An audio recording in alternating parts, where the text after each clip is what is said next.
Se acaba de publicar en todo el mundo Joseph Anton, el último libro del escritor anglo-indio Salman Rushdie. Cuenta el calvario en el que se convirtió su vida después de su condena a muerte por el ayatolá Jomeini en el año 1989. Su delito, escribir un libro, Los versos satánicos. Rushdie ha venido a España a presentar estas memorias y ha aceptado estar con nosotros en El Mundo en 24 horas. Muchísimas gracias y muy buenas tardes. Buenas tardes. La clandestinidad le obligó, señor Rushdie, entre otras cosas, a vivir bajo otra identidad. Así que no sé muy bien si dirigirme a usted como Salman Rushdie o como Joseph Anton todavía.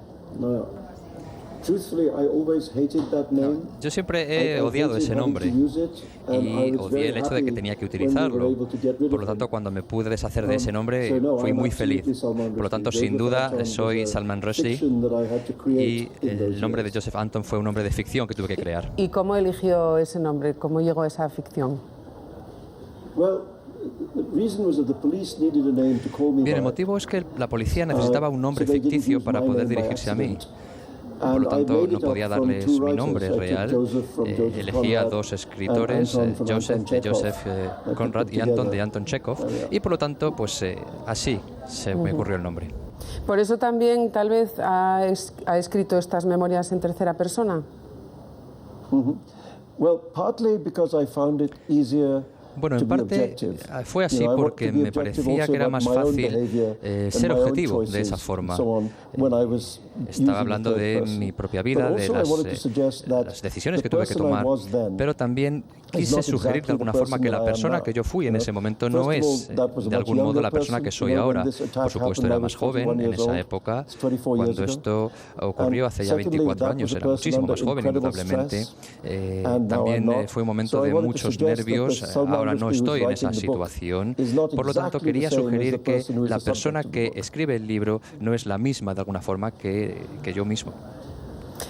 Soy hombre muerto. Esa fue la frase que se le pasó a usted por la cabeza aquel 14 de febrero de 1989, cuando la periodista de la BBC le llamó para decirle que había sido usted condenado a muerte por el ayatolá Jomeini.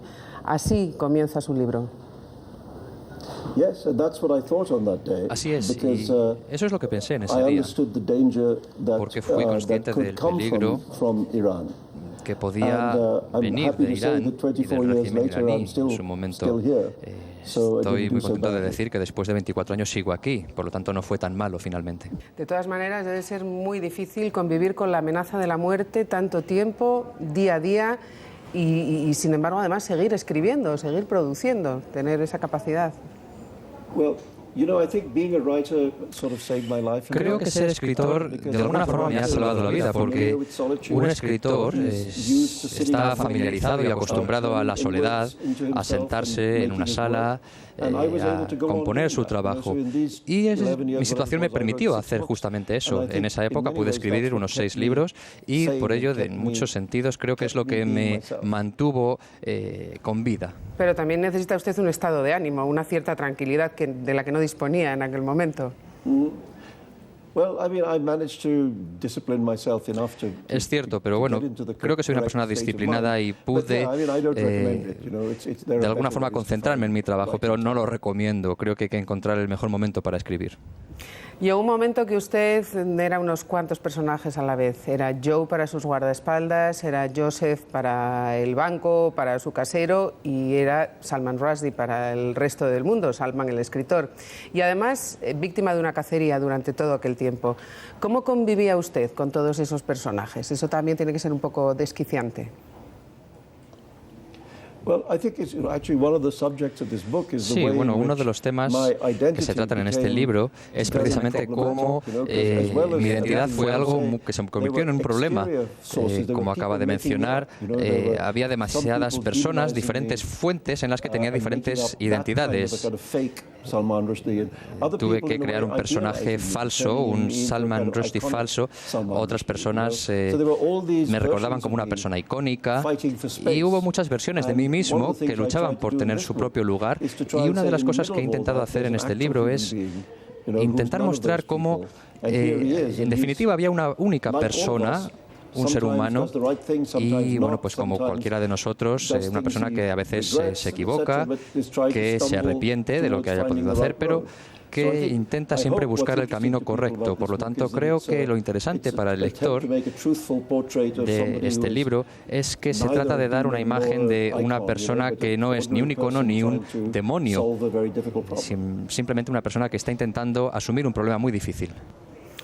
Usted, desde luego, fue el mayor damnificado en todo este asunto, pero hubo otras muchas personas que sufrieron también las consecuencias de la fatwa, pues su familia, sus editores, su hijo, sus traductores.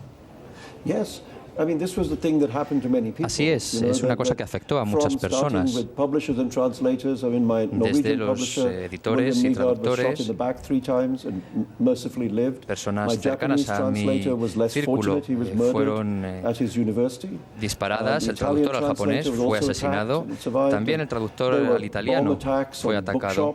Hubo ataques terroristas en librerías en el Reino Unido, en Estados Unidos, en muchos sitios. Por supuesto, tuvo un efecto en muchas personas. Mi hijo solamente tenía 9 años cuando todo esto comenzó y tuvo que crecer acostumbrándose a esa dura situación. Por lo tanto, fue un momento muy duro para muchas personas, no solamente para mí. Quería contar la historia de todas esas personas, no solo la mía. En el libro, además, cuenta los recuerdos de su infancia, que le marcaron mucho, sus inicios como escritor, pero dedica una parte muy importante a todos aquellos que le ayudaron en aquel momento y también a la decepción que le hicieron sentir aquellas personas que usted creía amigas y que no se mostraron como tal en aquella situación tan difícil y tan larga, ¿no?, tan duradera en el tiempo. Bueno, es algo en lo que pienso bastante. Creo que en las crisis es donde quedan muy claros los caracteres de las personas. Cuando estás en una situación así, te enteras y te das cuenta de cómo es la gente realmente. Pude comprobar cómo mis amigos eran realmente mis amigos y otras personas, bueno, pues no lo fueron. Y sí, algunas personas, la verdad es que me decepcionaron un poco, tengo que decir, pero cuando pienso en esos años, me prefiero quedar con las amistades y con los amigos y no con las decepciones. Por ejemplo, con los 3 mosqueteros, que fueron fundamentales en aquellos días, ¿no? Sí, bueno, es cierto. Umberto Eco y Mario Vargas Llosa de alguna forma se convirtieron en amigos y, bueno, pues se hablaba de ellos mucho en esa época y formaron parte de mi mundo. La descripción de los 3 mosqueteros es de Umberto Eco y creo que es porque nosotros como que nos criticábamos mucho unos a otros y después, bueno, pues nos convertimos en amigos. Él solía criticar a Mario por ser demasiado realista, Mario me criticaba a mí por ser demasiado de izquierdas y, bueno, al final resulta que nos hicimos muy buenos amigos, como digo. Bueno, también cuenta en el libro cómo 10 años después del comienzo de su pesadilla, el presidente iraní Khatami anunció el fin de la fatwa. Pero ahora parece ser que la historia se ha reavivado después de ese polémico vídeo y de las caricaturas sobre Mahoma. Hay otro ayatolá, concretamente se llama Hassan Sanei, que ha renovado la fatwa, incluso dicen que ha aumentado la recompensa por su muerte. ¿Esto nos lleva de nuevo al principio, señor Rushdie? Bueno, creo que las personas han exagerado un poquito. Se trata simplemente de un religioso en Irán concreto que ha vuelto a reactivar el tema. Pero no se trata de un cambio real en la situación. En teoría puede ocurrir, pero no se trata de algo serio. Yo no lo he considerado algo serio.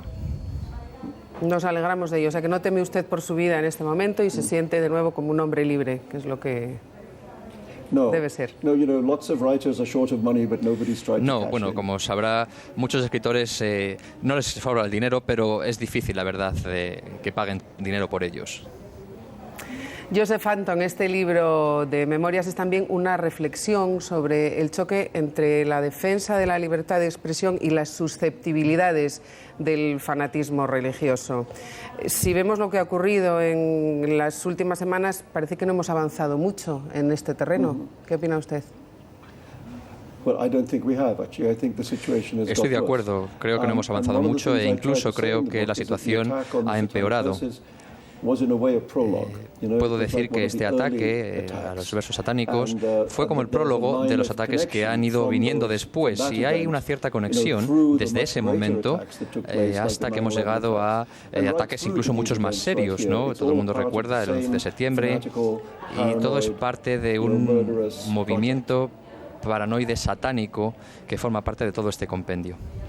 Ha llegado a decir usted, señor Rushdie, que hoy en día habría que ser muy valiente para publicar un libro crítico con el Islam.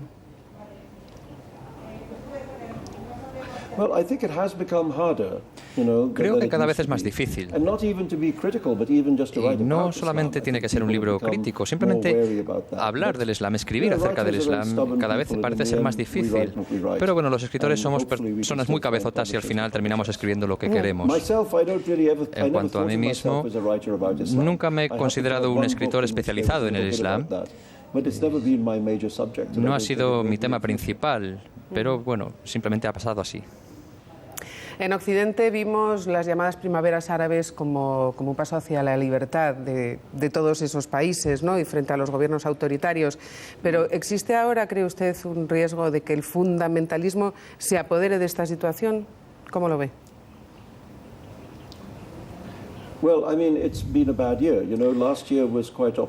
Bueno, pues parece que hace como un año, desde que todo esto estalló, parece ser que el año pasado fue más optimista. Este año está siendo lo menos, quizá. Las personas que se manifestaron el año pasado querían cambios, y no eran religiosos, eran seculares, querían simplemente una mejor vida, y espero que estos deseos que siguen estando ahí puedan de nuevo tomar las riendas de la situación. Sin embargo, dramas como el suyo propio han seguido desarrollándose en otros lugares del mundo en estos últimos años. Por ejemplo, usted conoce bien el caso de un colega suyo, el italiano Roberto Saviano, que publicó Gomorra en 2006. Gomorra es un libro sobre el crimen organizado en Italia. A partir de ese momento, Saviano comenzó a recibir amenazas de muerte por parte de la mafia y de muchas familias mafiosas en concreto, hasta el punto de que tuvo que abandonar el país. Así es, pero bueno, yo he hablado con Saviano bastante sobre este tema, y en muchos sentidos él tiene una vida mucho más peligrosa que aquella a la que yo tuve que hacer frente. Creo que tiene que ver mucho con el hecho de que él ha pasado muchos años en Italia y quiere seguir ahí, quiere continuar con su labor. Sin embargo, yo, bueno, pues me trasladé a otro país, pero sí que es verdad que yo también sentía esa necesidad de tener mi vida de nuevo, y le entiendo perfectamente. El mundo, señor Rushdie, ha cambiado un montón en estos últimos 23 años y mucho más gracias a las comunicaciones, a las redes sociales, a Internet, pero resulta paradójico que parece que no está ocurriendo lo mismo en los temas de libertad de expresión. ¿Cómo lo ve usted?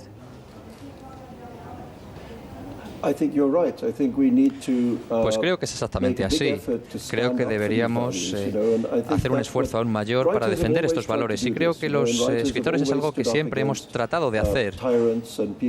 Siempre tratamos de luchar por la tolerancia, por la libertad de expresión, y podemos de alguna forma intentar abrir el mundo y comunicarnos con el mundo de forma más abierta. A veces no podemos cumplir esa funcionalidad, pero creo que debemos seguir defendiendo esos valores.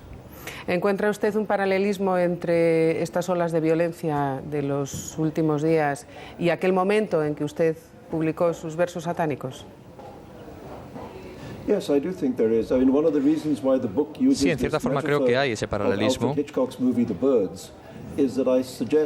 De hecho, yo puedo decir que en la película, por ejemplo, de Alfred Hitchcock, Los pájaros, empieza de una forma poco a poco y termina con ese grupo de pájaros que están atacando. Creo que aquí está pasando algo muy similar.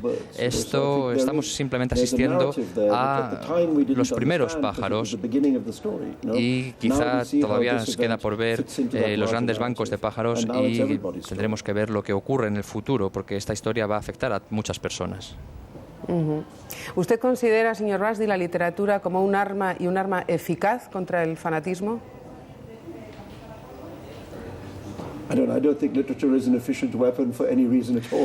No creo que la literatura sea un arma correcta para nada, pero creo que aquellas personas a las que les gusta la literatura realmente no son fanáticos. Los fanáticos no suelen leer mucho, en mi opinión.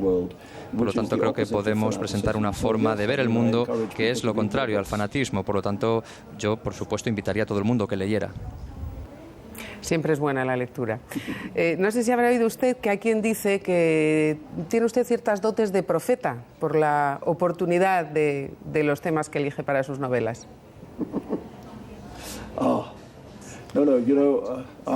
Bien, bueno, la verdad es que no tengo intención alguna de ser ningún profeta y no es algo que me interese realmente. ¿Y en qué anda metido ahora? ¿Qué anda escribiendo? Si es que está escribiendo algo.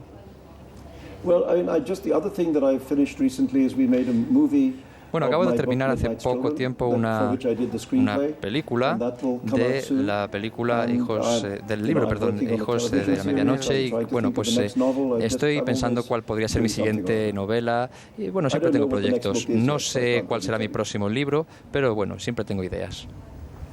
En este libro, en Joseph Anton, hay también cabida, lo cual nos parece extraordinario por la temática dura del libro, hay cabida, digo, para el humor. Hay un par de anécdotas divertidas que, si no le importa, nos gustaría que nos contase. Bueno, de hecho, en ese mismo momento, las cosas que pasaban tenían ya ese tinte de comedia y de humor negro. Hubo un episodio un poco ridículo cuando la policía, por ejemplo, me pidió que saliera de casa disfrazado. Bueno, salí y empecé a pasear por Londres y la gente simplemente me señalaba con el dedo y se reía. Por lo tanto, incluso en ese momento fue algo bastante ridículo y avergonzante. Creo que también le reconocían, le reconocían. Sí, por supuesto que me reconocían. Me decían, mira, por ahí va, con esa peluca tan ridícula. Y bueno, pues siempre ese tipo de momentos fueron graciosos incluso en esas circunstancias. ¿Y mantiene usted amistad con aquellas personas con las que convivió tan estrechamente durante todos esos años?